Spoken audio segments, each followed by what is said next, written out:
பாரதத்தின் மீது தீவிரவாத தாக்குதல் நடந்தால் கடுமையான பதிலடி கொடுக்கப்படும்.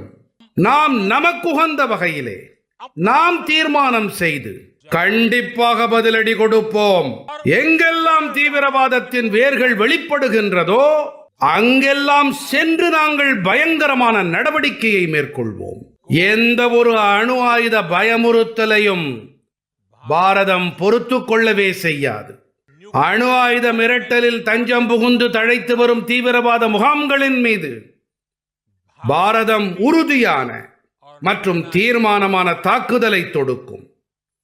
மூன்றாவதாக, நாம் தீவிரவாதத்திற்கு ஆதரவளிக்கும் அரசாங்கம் மற்றும் தீவிரவாத தலைவர்களையும் வேறு வேறாக பார்க்கவே மாட்டோம்.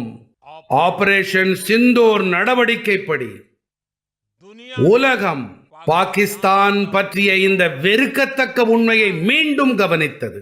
இறந்துபட்ட தீவிரவாதிகளின் இறுதிச் சடங்குகள் நடந்த வேளையிலே பாகிஸ்தானிய சேனையின் பெரிய பெரிய அதிகாரிகள் பங்கெடுத்துக் கொண்டார்கள்.